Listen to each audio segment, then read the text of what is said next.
বাংলাদেশের যত জনতা পৃথিবীর সব জায়গায় অবস্থান করছে, সবাই শোকে বিদ্যমান। শহীদ ওসমান হাদি ছিলেন উচ্চকিত কণ্ঠস্বর, ভারতীয় আধিপত্যবাদের বিরুদ্ধে, অন্যায়ের বিরুদ্ধে ন্যায় প্রতিষ্ঠার সংগ্রামে এক অনলবর্ষী ব্যক্তিত্ব, অনলবর্ষী বক্তা। আমরা সবাই জানি শহীদ ওসমান হাদি হলেন স্বাধীনতার সার্বভৌমত্বের প্রতিচ্ছবি।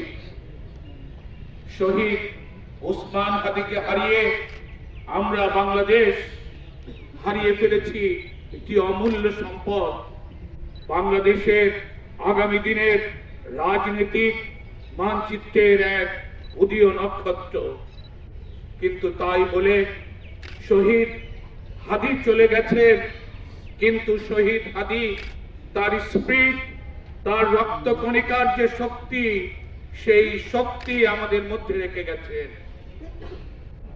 মানুষ আমরা সবাই বলি যে একজন সত্যবাদী নেতা যখন পৃথিবীর থেকে চলে যায়, হাজার নেতৃত্বের সৃষ্টি করে। শহীদ ওসমান হাদির সন্ত্রাসীর গুলির পরে, আহত হওয়ার পরে সারা বাংলাদেশ শহীদ ওসমান হাদির পক্ষে, অন্যায়ের বিরুদ্ধে যেভাবে বিদ্রোহ ঘোষণা করেছে, সেটাই প্রমাণ করে শহীদ হাদি লক্ষ হাদিকে জীবিত রেখে গেছেন, লক্ষ হাদির জন্ম দিয়ে গেছে। আজকের এই শোক দিবসে আমরা প্রতিজ্ঞা করব যে আমাদের প্রতিজ্ঞার দিন আমি কে, তুমি কে, হাদি হাদি, আমি কে, তুমি কে, হাদি হাদি। শহীদ আপনার হাত জাগান। শহীদ হাদি যে প্রতিশ্রুতি রেখে গেছেন স্বাধীনতার সার্বভৌমত্বকে অক্ষুণ্ণ রাখার জন্য ভারতীয় আগ্রাসনবাদীদের বিরুদ্ধে, আমরা সেটাকে ধরে রাখবো, তাহলেই হাদির রক্তের বদলা নিতে পারবো। সাথে সাথে আমরা এই শপথ পাঠ করছি, আমরা সবাই শহীদ হাদির উদ্দেশ্যী, আমরা শহীদ হাদির চেতনাকে ধারণ করব। অন্যায়ের বিরুদ্ধে, অবিচারের বিরুদ্ধে, ন্যায়ের পক্ষে, বৈষম্যের বিরুদ্ধে, ভারতীয় আগ্রাসনবাদের বিরুদ্ধে।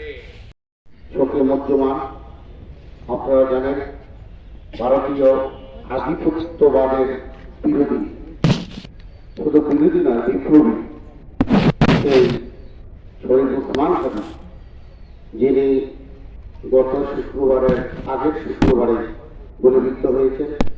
প্রথমে বাংলাদেশে, পরে তাদের বিদেশ নেওয়া হয়।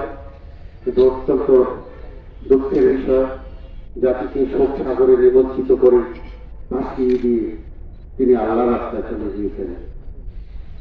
আল্লাহ যেন তার এই শাহাদাতকে কবুল করে এবং এই চেতনা তিনি ধারণ করতেন, সেই চেতনাটাকে আমাদের মধ্যে চির জাগ্রত থাকে।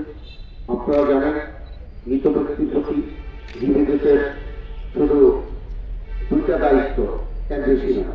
একটা হচ্ছে তার জন্য দোয়া করা, আর দ্বিতীয় হচ্ছে তার রেখে যাওয়া আদর্শ এবং চেতনাকে ধারণ করা। আমরা মনে করি এই বাংলার 18 কোটি মানুষ সবাই শহীদ ওসমান হাদি।